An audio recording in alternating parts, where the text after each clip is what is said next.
Hi everyone, my name is Waqar Ahmad. I hope you all will be fine. Today's Microsoft Excel series lesson number 17.1 for those new to this channel. PlanShift and Microsoft Excel course free of cost are available on this channel. But before that, if you have not subscribed to our channel, I suggest you subscribe to the channel and click bell icon button so that the notification of every upcoming video can reach you.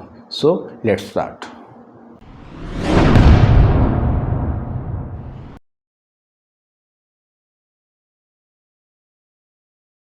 This lesson is continuation of lesson number 17, in which we learn a function of SUMIF, COUNTIF and average. And we also learn to analyze data for the first time. The purpose of the series in the learn data analysis with the help of Excel. यहाँ पे आप देख सकते हैं कि हमारे पास lesson number 17 है। मैं इसकी एक रेप्लिका कॉपी बनाता हूँ, मूव एंड कॉपी पे आता हूँ। ये मुझे यहाँ 17 की बात चाहिए तो मैं मूव एंड कर देता हूँ और क्रिएट कॉपी कर देता हूँ और इसको मैं यहाँ से इसका नाम चेंज कर देता हूँ, 17.1 कर देता हूँ, ठीक है। और इसको मैं ओके कर देता हूँ। सो मैं कंट्रोल F1 दबा के ये रिबन को हाइड कर देता हूँ ताकि थोड़ी सी हमारी शीट स्पेस बन जाए और शीट पूरी हमें नज़र आए। कि वो डेटा एनालिसिस है जो हमने प्रीवियस वीडियो में सीखा था, जिसमें हमने SUMIF, COUNTIF और यूनिक के फंक्शन इस्तेमाल किए थे। आज के लेसन में हम मज़ीद थोड़ी सी प्रैक्टिस कर देते हैं SUMIF के हवाले से। अब हमने जो है इसका रेवेन्यू जनरेट करना है बाय प्रोडक्ट, तो यहाँ पे मैं टाइप कर देता हूँ रेवेन्यू।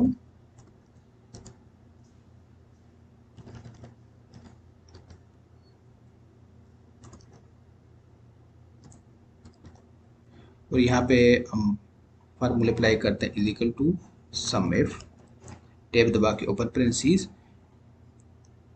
उसके बाद हम यहाँ पे जो इसकी रेंज है ये सिलेक्ट कर देते हैं, ठीक है, जो टाइप की है, कामा।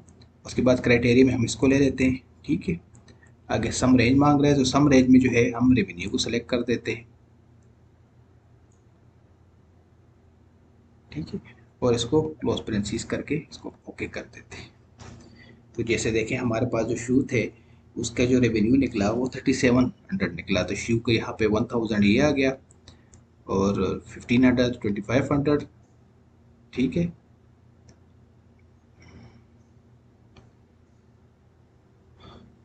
अच्छा, यहाँ पे शू का जो निकला रेट हमारे पास वो 3700 निकला।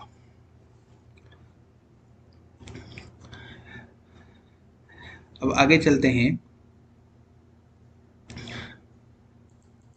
अब इस तरह करते हैं कि यहाँ पे मैं इनको लॉक कर देता हूँ, ठीक है, F4 की मदद से। और इसको मैं लॉक कर देता हूँ यहाँ पे F4 की मदद से। इसको मैं एंटर कर देता हूँ। अगर इसको मैं यहाँ से नीचे लेके आता हूँ तो यहाँ पे जो हमारे पास है वो शू की जो रेवेन्यू था वो 3700 आया, स्लीपर का 2900 और चप्पल का 11800, स्पोर्ट वेयर का 1600। अगर इसको हम यहाँ डबल क्लिक करें तो ये देखें ये आपके सामने आ गया। अब हमने नेक्स्ट इस लेसन में सीखना है कि लिस्ट किस तरह क्रिएट करते हैं। सो मैं कंट्रोल F1 दबा के दोबारा से रिबन हाइड कर देता हूँ। अब यहाँ पे लिस्ट क्रिएट करते हैं और डेटा पे जाते हैं।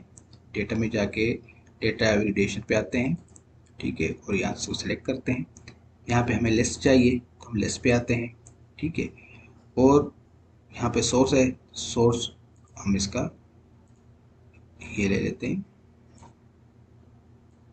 ठीक है। इसको ओके करते हैं। तो अगर आप यहाँ पे देखें तो आपको यहाँ पे ड्रॉप डाउन नज़र आ रहा है। तो ये देखें ये मेरे पास ये लिस्ट की शक्ल में यहाँ पे आ गए।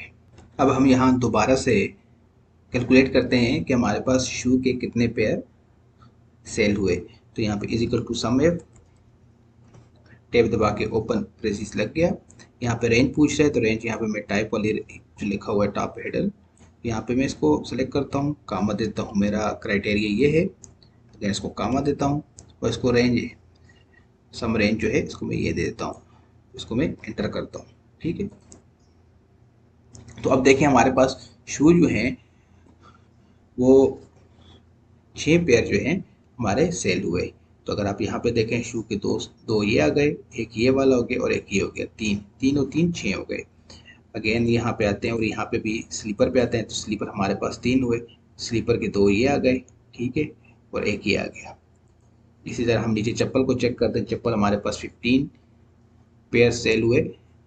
तो चप्पल अगर आप यहाँ पे देखें तो एक ही आ गया, ठीक है, 6 7 हो गए, और 2 9, और ये वाला एक 10, और ये 2 12, और ये 13 हो गए। ठीक है, और इसी तरह अगर स्पोर्ट वेयर को देखें तो हमारे पास 2 आ गए, एक ये आ गया, ठीक है, इसी के 2 हमारे पास पेयर सेल हो गए। अब यहाँ पे रेवेन्यू जनरेट कर देते हैं, again equal to sum F, tab दबा के ओपन प्रेसिस लगा लेते हैं। रेंज हमसे पूछ रहा है, ठीक है, रेंज हम इसको ये वाली दे देते हैं, ठीक है, और इसको कामा देते हैं, क्राइटेरिया में इसका ये देते हैं, अगेन कामा देते हैं, और यहाँ पे जिसका रेवेन्यू है हम इसको सेलेक्ट कर देते हैं, इसको एंटर करते हैं। तो हमारे पास स्पोर्ट वेयर जो है वो 1600 के सेल हुए, जिस तरह यहाँ पे देखें। ठीक है, अगर यहाँ से मैं इसको चप्पल पे लेके आता हूँ तो चप्पल के 15 पेयर्स आ गए और 11,800, ठीक है। और इसी तरह अगर मैं स्लीपर को देखता हूँ तो स्लीपर मेरे पास 3 क्वांटिटी है, यहाँ भी 3 है, और 2900 यहाँ पे उसका अमाउंट आ गया।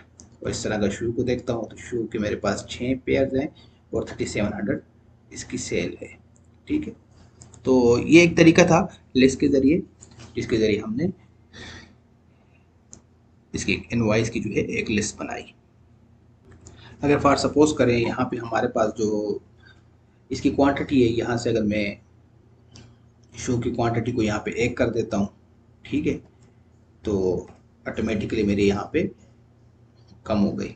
अगर इसको मैं 5 कर देता हूँ तो मेरी क्वांटिटी यहाँ भी चेंज हो जाएगी, यहाँ भी चेंज हो जाएगी।